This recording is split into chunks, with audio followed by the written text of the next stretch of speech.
It is really tricky with booking too. Like, whether it's a campsite or an Airbnb or whatever, you don't know if you're going to like the area. So Yeah. maybe you book it for 2 days thinking, well, we don't know if we're going to like it, but then you love it and you don't want to leave. Well, now it's already booked out. You can't get it. Or you book it. We've booked places for like a week or 2 weeks and we got there and we're like, we hate this. This is not at all what the website looked like. And we don't want to be here, but you can't get refunded. Hi, I'm Kym Tolson and I'm the traveling therapist. It's my passion to teach therapists how to navigate online private practices and multiple income streams so they can travel the world. I'm a digital nomad with a virtual insurance-based private therapy practice and a multi-six-figure coaching business. I'm obsessed with entrepreneurship and developing tools that can help therapists live an adventurous lifestyle. In this podcast, I will discuss my journey as a digital nomad.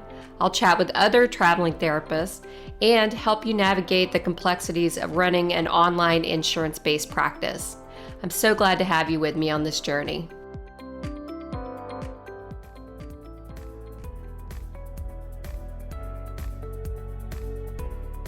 Going in-network with insurance can be tough. For example, waiting a year to get credentialed in some cases. Filing all of the right paperwork is time-consuming and tedious, and even after you're done, it can take months to get credentialed and start seeing clients. That's why Alma makes it easy and financially rewarding to accept insurance. When you join the insurance program, you can get credentialed within 45 days and access to enhanced reimbursement rates. They also handle all the paperwork from eligibility checks to claim submissions, and they guarantee payment within 2 weeks of each appointment. Once you've joined Alma's insurance program, you can see clients in your state of licensure regardless of where you're working from. This is particularly exciting for me as a traveling therapist, as I know it is probably for you too. You can literally be anywhere and still see your clients through Alma. Learn more about building a thriving private practice with Alma at helloalma.com/Kym. That's helloalma.com/KYM to get started.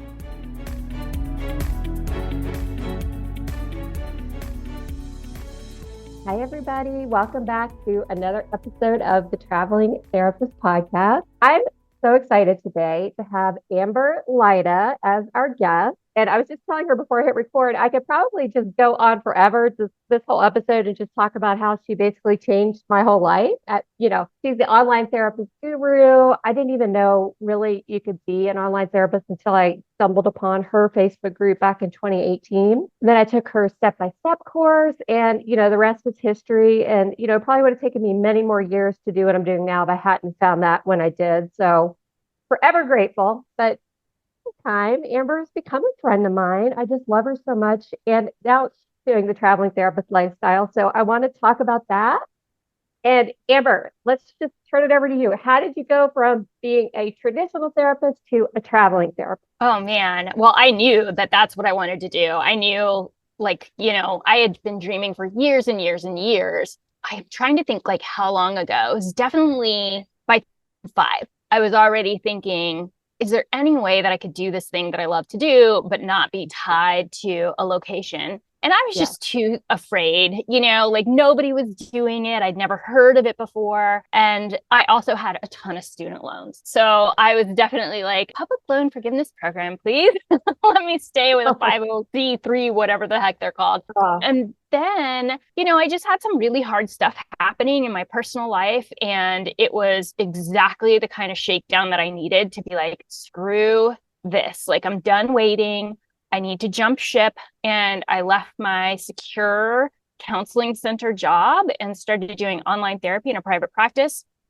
And while I was doing that, I was really trying to keep my private practice small so that I could have time to build a side hustle as well, because I knew that if I could build a side hustle where I didn't have to be tied to a seat delivering therapy, then I would have more freedom with travel. And so that's exactly what's happened. And my husband and I bought a van this past year. And I think we are at the end of our second month of living in the van. Oh my God. Okay. I want to hear everything because you're only the second van life person we've had on here. So, and then with a significant other too, like living in a van, I want to talk about all this stuff because I know personally, I've even messaged Amber before and I've been like, okay, it's like traveling with my spouse and living in these small quarters and traveling on top of it is actually driving me crazy sometimes. Yes. So And I have messaged her too, like, so how do you deal with this situation? actually cope with this crap. It makes it hard. And I talk about that a lot on the podcast, just like, on top of just living with somebody else, also having the traveling all the time and the logistics and the stress with that. So I'd love to just jump in, like hear about the van, how you guys chose the van, how you guys are making it work, and just the internet and just everything that you're doing right now, and just give the audience some, advice, suggestions if they're thinking of doing this too. Because to me, van life really seems like the coolest thing in the world to me. My boyfriend would never do it, but to me, it seems super awesome. So I love it so much. I had been looking at van life videos for years, probably a wow. decade of watching van life videos, and was really obsessed. And when we did get the van, I really prepared myself like you may not actually like it, right? There's the idea of it on YouTube, and then there's the actual doing the thing. Don't get too attached. That helped a lot. And we picked the van because it was cheap. So there wasn't like much strategy other than, well, that's not true.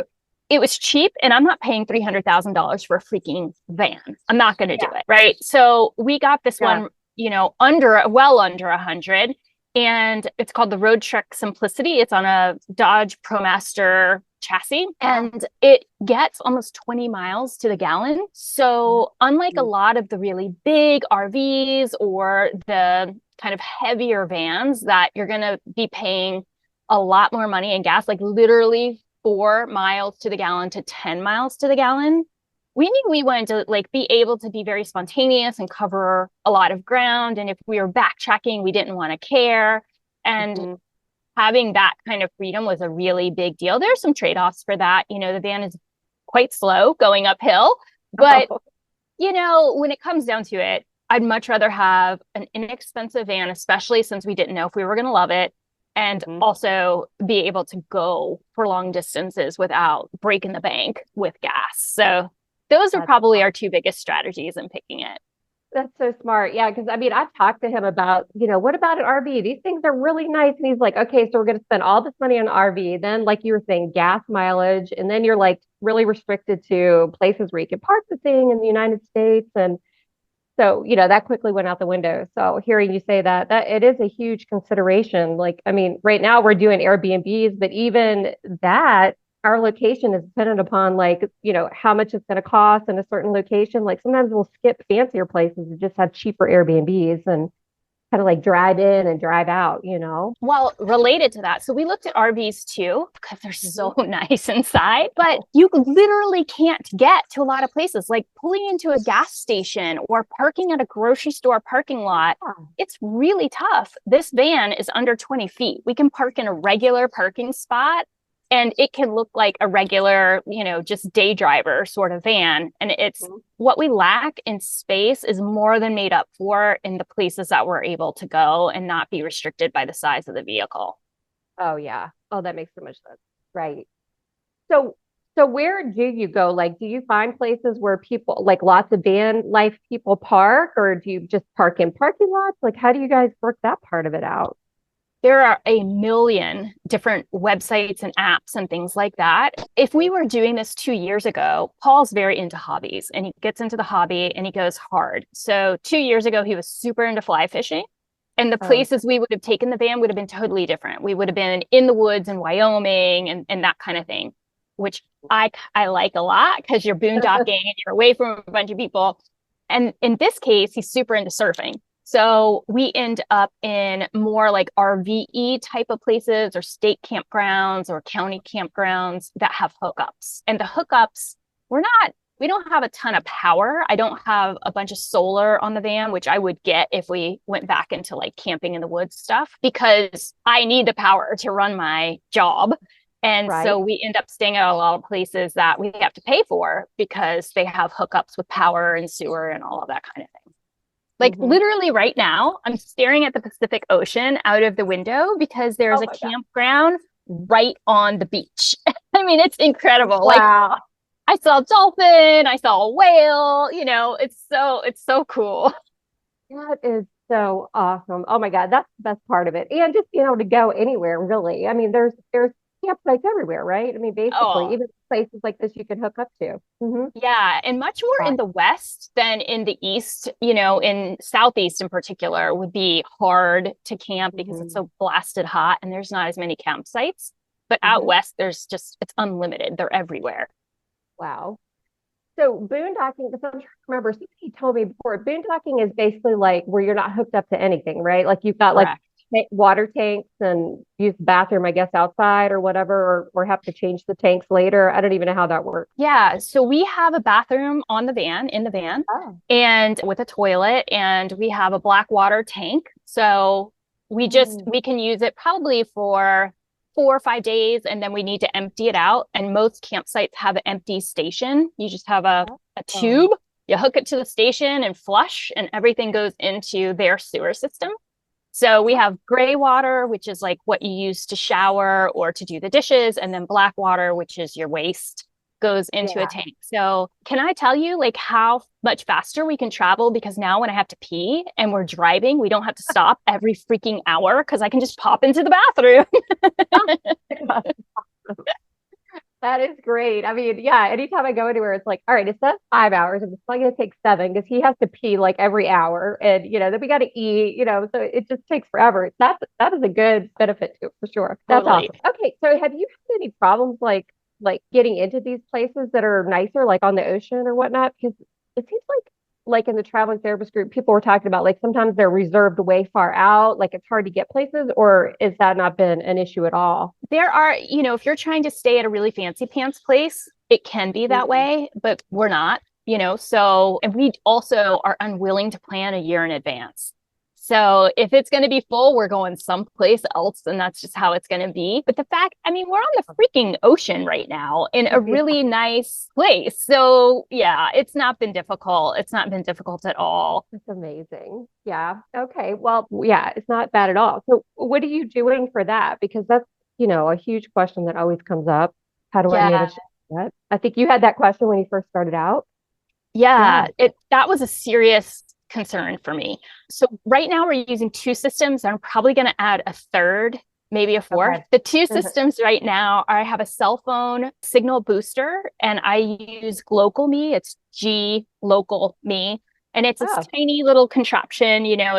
I can't, maybe 4 inches by 3 inches. It basically, if you have any signal on your cell phone at all, it will boost that signal, and I'm able to do Zoom meetings. I couldn't do like a big webinar where I'm talking to 200 people. It would crash. But if I'm doing a one-on-one Zoom meeting, it'll work just fine. So I can use that while we're driving, or if we're in a campsite where there are trees overhead and I can't use my satellite.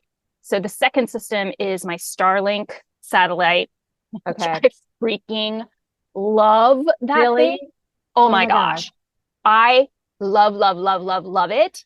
It has a 50-foot cord. So if we're in a place where, we're not under trees, I'll just stick it on the roof and we'll get great. I mean, like streaming Netflix, doing Zoom, it's all perfect. And then if we're in a place that has some trees, but within 50 feet, there's an open sky, then I can just stick it out there and we're able to get just as much internet as we could possibly need. The issue that sometimes happens though is, and it's probably going to happen more as more people get Starlink, occasionally there's like a split second gap where it will lose signal and then have to find the satellite again. And so there are pieces of software now that will stack your technology so that if I have the GlocalMe on and the Starlink on, it has them stacked and it can just use the GlocalMe if the Starlink dips out for a second, and it will automatically go back and forth instead of me having to log out of Zoom, switch my internet, log back in. So I'm looking at that as Another option. Wow, that is awesome. Well, how big is the Starlink? In my mind, it's like a big satellite dish, but I guess it's not. It's just it sounds like it's just a little thing, is It's it? a little bit bigger than I'm looking at my laptop. It's a little bit bigger than my laptop. And then the little stand that it sits on, that takes up a little extra room, but it's not terribly big. And we have a little storage bin in the van that we can slide it into when we're not using it, and it works perfectly. Oh my God, that's so cool. And when you said that, I know you, and I bet you've got it so organized. And I'm like, I totally want you to send me a picture. Now I'm thinking you probably got these little bins and things labeled and Girl, I've got the bins and the things labeled. And I just said to Paul a couple days ago, I'm like, babe, why is the coffee in the sauce bin? And he's like, and I can't find anything. I'm like, they're freaking labeled, man. This says sauces. This says coffee supply. It's very easy. like he's kind of like, I didn't even know it was. There was a sauce in a coffee bin. That's what Ken would say. He would be like, yeah, I just didn't even know these things were like separated out. He just would stick things places. Oh my Yes. gosh, that's so funny. Wow. So how is that part of it? Just like keeping up with like staying organized and keeping things. I mean, I imagine there's just no space. And I say that, I mean, we did travel in that red convertible with this little teeny trunk for like a whole year, but how is it in the van? Because at least we would unpack into an Airbnb, you know? So I'm just wondering, like, Mhm. what's that like? Is it fine I or? thought it was going to be harder than it is. Mhm. We do have like a little chest that attaches to our hitch. So I have like tools and crap that we Oh, usually don't have to use, but we want to have are all back there. So that helps a lot. And then, I brought very few clothes and I still could probably cut it down by another fourth because you mhm. just don't need that much stuff. You just don't need it. And it makes it harder to find things when there's a bunch of things in there. If you've got 4 t-shirts, then it's really easy to find the shirt that you want to wear. I, just literally before this, I was out in the ocean with Ken and we were talking about, because we're leaving tomorrow. We're in the Dominican Republic. We're leaving tomorrow. We're going to another place in the Dominican Republic. And I was like, there is a full half of my suitcase. I have not touched one single thing in there, you know? When we were Yes. coming here, it was like, I was like, oh God, the 50-pound limit. I don't know how I'm going to get it. And I mean, it's just, you just don't need the stuff. It's just, I just keep hearing that message over and over again, even for us. Like we have a storage unit, we're going to have to liquidate because it's been 2 years now. We're paying like $250 a month for this thing, and it's Yes. nothing we need, you know? Same. I was just thinking about that last night because we sold our home in Florida, Oh and yeah. the only home that we like have besides the van is maybe 600 square feet below where our renter lives in Colorado. Oh, And right. we have a storage unit for all of our crap that we had in the Florida house, thinking we're going to buy another house, so we don't want to buy all this stuff again. And Mhm. now I'm like, how much of that crap do we even need? At what point would it just be cheaper just to buy new stuff if and when we buy another house? Yep. We're having the same talk right now because both of our cars are in storage right now because we're out of the country. That's expensive. It's just, Uh, gosh, yeah, it's just, you don't need all this stuff. And I don't know. I guess the fear for us was like, what if we don't like it? right. What if we don't want to do this? And maybe you guys too, but now we're like, now it feels like, how would we ever go back to like a normal, whatever that is, life, just Mhm. living in one place because it seems so boring now to think about doing that? Yes, yes. How I about really you? worried, and I'd be interested about your thoughts on this. I worried that Paul and I would get on each other's nerves. Yeah. And no, I'm sure we do, but it's been so much better than I thought it would be.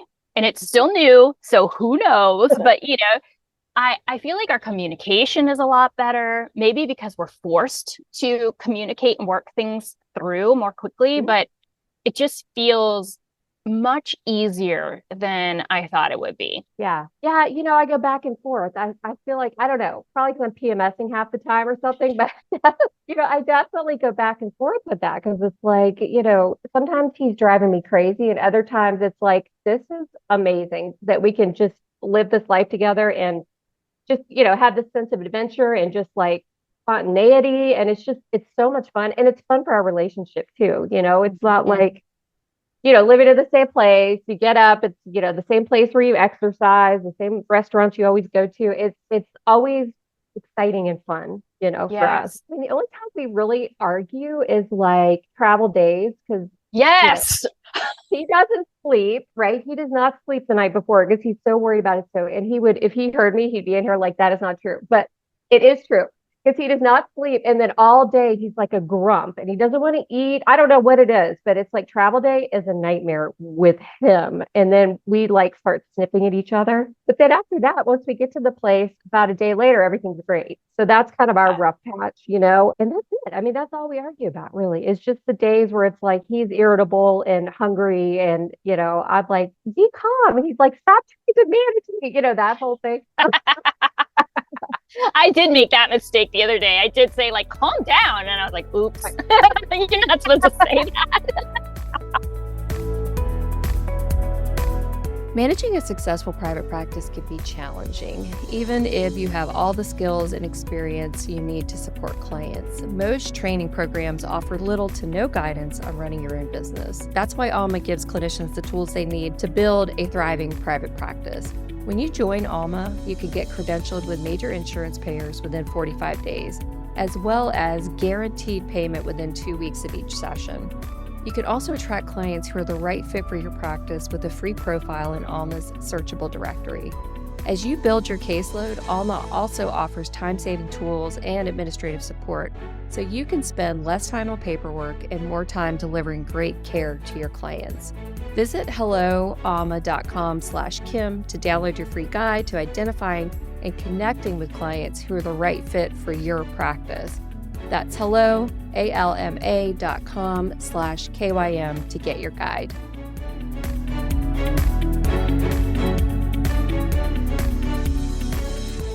Yeah, it's travel days for us too, where anytime we're having to pack up the van, or although it's getting better, when we first arrive at a place, I get irritated, he gets irritated because there's a lot of stuff to do when you first get there, right? Over time, I feel like we're getting clear about what our particular jobs are. So that's leveling it out a little bit. But I can get pretty irritable when we first arrive somewhere. I'm like, can I have a fancy drink? I need something to help me through this 30 minutes of setup. Like AKA tequila shots. No. Yeah. No, totally. Yeah. I don't know. It is a learning process. I mean, I think for us also when we arrive in new places like new Airbnbs, it's always like that. We're kind of holding our breath. Like, is this place going to be okay? Is it going to be like the pictures, And then you get in, it's like one thing doesn't work right. And then it's like, oh my God, that the lock doesn't lock. This place we're in right now, like the lock does not lock on the back door. We're in the middle of a third world country. But so we've like barricaded but it's always that first day. We're tired already.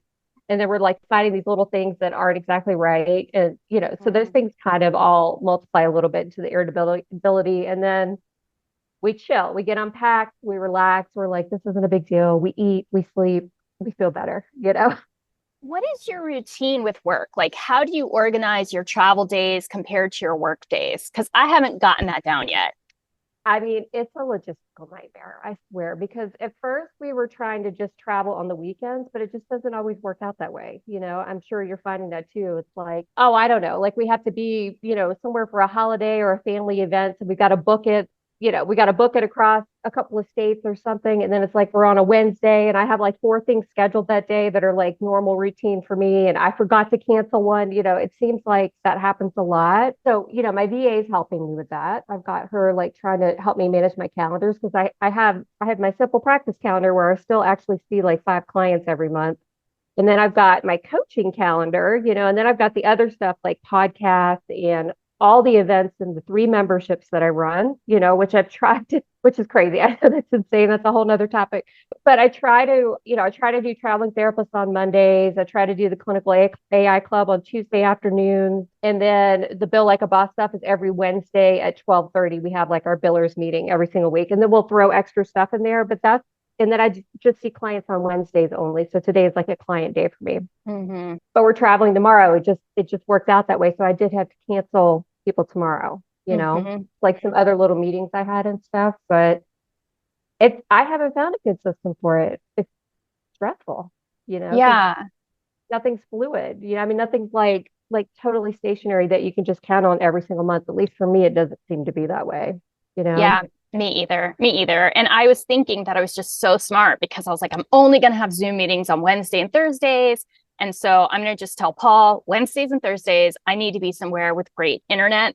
And you do all of the planning for all the travel. I'm working, you plan. And Right. it just doesn't always work out that way. And we could check into somewhere on a Wednesday, but we didn't compute that like, hey, check-in time is at 2. You're not going to Yeah. check in the morning, so you're not going to have that internet, So we're still figuring that part out. And then I also didn't think, or maybe Paul, one of us didn't think about the fact that yeah, my Zoom meetings may be on Wednesdays and Thursdays, but there's a lot of other work to do. And Mhm. so if we're traveling too frequently, I can't always work while we're driving, like maybe it's too beautiful and I want to look at the view, or we're Yeah. not getting any sort of cell reception, so my signal booster won't work. So we're figuring it out. We're figuring it out, but it is like it's cool. It's a lot to learn. I know, but it is tough. And I just keep thinking one day it's all just going to get easier, but it's just stuff comes up. Like we were supposed to be here for 7 weeks, but when we first arrived, my last episode was about this. When we first arrived, the Airbnb, the people were just absolutely nuts. And like Ken almost got in a fist fight with the guy that ran the place, which we're in the Dominican Republic. There, I don't even know where a hospital is. I was like freaking out, but we had to leave that Airbnb and then just book this other one that we're in right now, just randomly. So, we did it for 4 weeks instead of 7 because we're like, oh my God, maybe this is a mistake booking things out this far. And, so it turns out now we're traveling on a Thursday, is I guess the point of the story. It's like, gosh, not how we planned it. It's supposed to be Fridays or Saturdays or Sundays that we're Right. traveling. So it's just, I mean, it's so unpredictable, It you know? is really tricky with booking too. Like, whether it's a campsite or an Airbnb or whatever, you don't know if you're going to like the area. So Yeah. maybe you book it for 2 days thinking, well, we don't know if we're going to like it, but then you love it and you don't want to leave. Well, now it's already booked out. You can't get it. Or you book it. We've booked places for like a week or 2 weeks and we got there and we're like, we hate this. This is not at all what the website looked like. And we don't want to be here, but you can't get refunded. Yeah. Oh, I know that. So we vacillate between, we've tried it all. Like, let's stay a long time, or let's stay like, let's just go for 3 days and see if we even like it before we even book for a long time there. So we've tried the gamut of all of that, and it's still just unpredictable. Just, I mean, it's like something you just have to like almost accept and just go with the flow, even though, you know, you know how I am. I mean, I like to sort of micromanage and, have things planned out more, but this lifestyle doesn't really work well for Mm-mm. that, you know? No, I feel like it's medication for us. For those of us who like Mhm. routine, or we just want to know exactly what's going to be happening, you certainly learn to be flexible and to go with the flow. Yes, especially with the work stuff, because I feel like I'm such a perfectionist with that. Like, especially the membership meetings and stuff. It's like I would rather die than actually cancel a meeting for the membership. Like I would be on an internet connection under a bridge somewhere, acting like everything's fine, And that's been a real lesson for me. Like sometimes you just have to cancel, Yes. which is hard for me. Yeah. But Yeah. But you mhm, mhm. over deliver so much that I think people give a lot of grace when you're over delivering and you're giving them so much more than what they paid for. Mhm. There's just a lot more grace, I think, that our peeps give us. That's true. It's very true. I forget that, I'll cancel when people will say, I hear you, it's fine, no big deal. We'll catch it next time. And I'm like, okay. Thank you for permission. Like, you guys realize I'm like living on the road, right? This is not easy. But yeah, thanks for saying that. Just a daily reminder, and then just like seriously trying to go with the flow and just chill with all of this unpredictability, because it literally is just the lifestyle. I mean, I just have not found a system that makes it smooth, Yeah. you know. Yeah.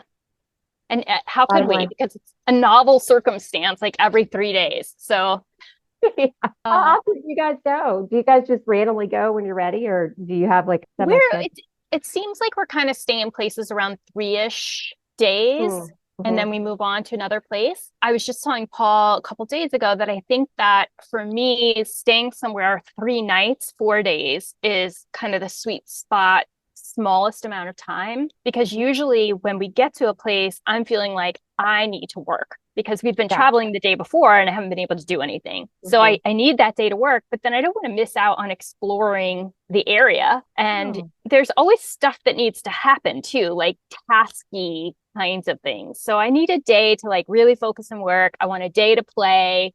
And then, okay, a flex day, like if something broke on the van or whatever, we need to go shopping for something.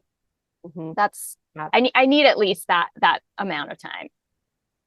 Yeah. I mean, how do you guys manage that part? Because that is hard for us. Like, because I do a lot more work than he does. He has a job where he actually barely has to work and makes plenty of money, so it's not a big deal, but I'm always sort of on with stuff. How do you guys manage that? Like going and sightseeing and doing stuff? Do you just try to block it, or does he wait for you to be done? Like, I'm just curious how y'all negotiate that, because that's tough for us too, now that I'm thinking about it. Yeah. Well, I feel very lucky that he's very hobby focused. So in the mornings, he's usually either off mountain biking or off surfing, or this morning he went and played tennis. So he gets up and out. And so I usually use that time I would like to say I use that time to like really get ahead on work. But this morning I totally watched van life videos. I'm not going to lie. And planner videos. So he usually is out in the morning and then we'll play in the afternoon. Just chilling or going sightseeing or whatever. One kind of like annoying thing that I hadn't processed was it's you feel a little inertia about going to town in the van, because once we get here, we set up our outdoor space. We have our camp chairs and we have our outdoor ladder and we have our little rug and we have our canopy to give a shade, and we're plugged into everything. Well, you have to take the canopy down. You have to unplug everything. You have to store anything that somebody could steal. And so, it's probably 30 minutes to get everything ready to leave. And that doesn't seem like a big deal, but it keeps us from doing stuff sometimes. Like last night, I'm like, oh, it'd be fun if we could go check out the town next door. But do you feel like taking everything down? Nah, let's do it tomorrow. Totally. Oh my gosh. And that's where it's like, okay, do they have Ubers? Can we rent bikes? Something like that. That is hard, not having a vehicle places. Like down here, even to go to the grocery store, we have to get a cab, and it's $40 just for him to pick us up and wait for us at the grocery store and then take us back. Yeah. And then we're spending like $250 on groceries, for like 2 weeks or whatever. But yeah, same. It's interesting. Tough. Yeah.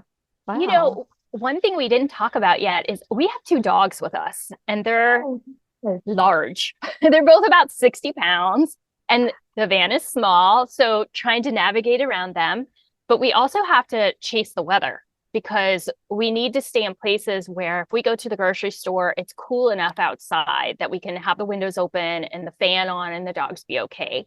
Because our AC doesn't work unless the van is running, and we can't leave the van running for a variety of reasons. But and that's worked out well, because those are the places we want to be anyway. But when we go down to Mexico, I don't know, we're gonna have to figure out some ways to work around that. Yeah, definitely. Yeah, I mean, they even said there's like a food delivery app here, like.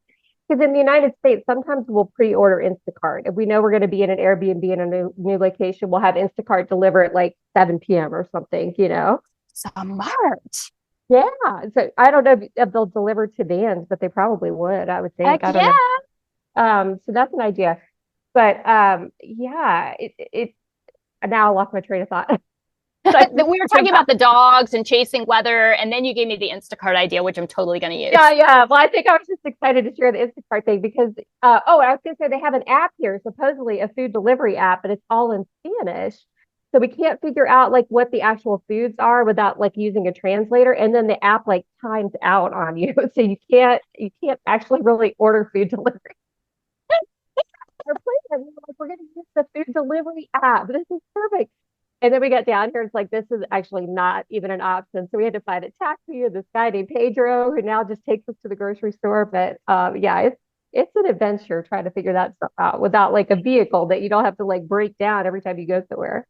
Oh, yeah. That is so freaking cool though. Like I love those little nuances of figuring things out. That's so cool. Yeah. There's some dude here in the Dominican Republic. His name's Ken. He's an expat and he runs this taxi company and he can literally get us a taxi anywhere in the country. So like tomorrow, we're like, okay, we think we want to move to a whole other side of the island that's like 2.5 hours away. And I just texted the guy and he's like, yeah, I'll arrange the transportation for you. They'll pick you up and I'll bring you an English driver, an English speaking driver, and he'll accept your credit cards. I'm like, oh my God, you are amazing. I left this guy like best Google review. What part of Yeah. the Dominican Republic are you in? So we're in Las Terrenas right now, which is like the northern coast, this little beach town called La Playa Bonita. It's beautiful here. And we're going to go down to, it's called Juan Dolio, which is the exact south of the Dominican Republic. And it's gorgeous there too. Looks gorgeous. So it's going to be fun. That's next level for me. I can't wait till we're able to internationally travel, but these two knucklehead dogs here they can't be around when that happens.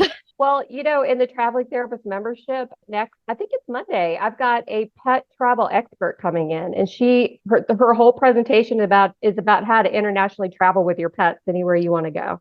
Oh, Yeah. cool. Yeah. They've adapted very well. They freaking love it. I'm like, okay, guys, let's lay outside in our outdoor space. They're like, we'd rather be in the van. Let us in the bed. Ocean view. Thanks, Mom. Right.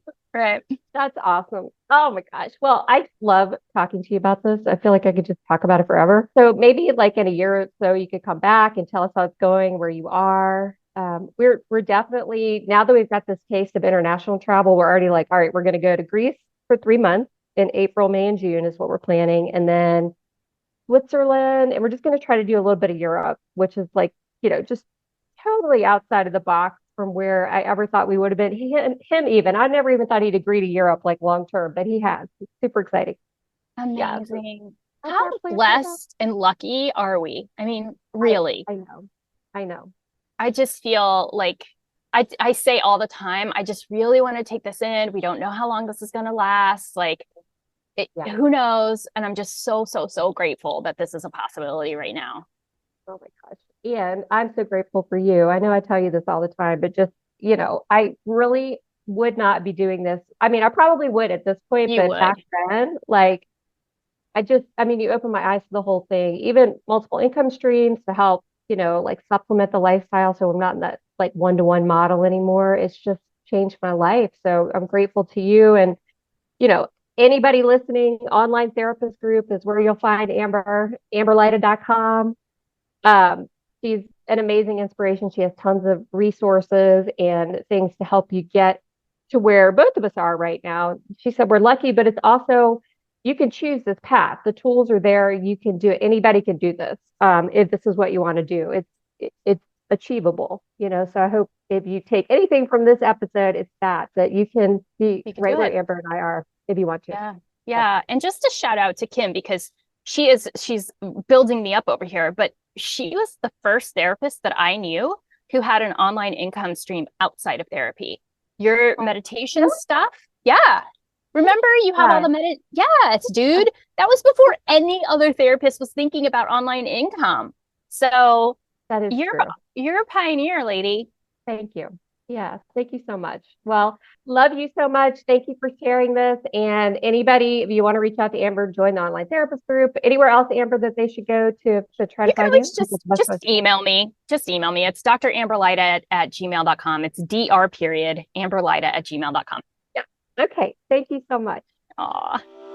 Thank you so much for listening to the Traveling Therapist podcast. For show notes, links, and downloads, head over to thetravelingtherapist.com, where you'll be able to learn more about my journey, the courses I've created for you, and other exciting resources to make your dreams become a reality.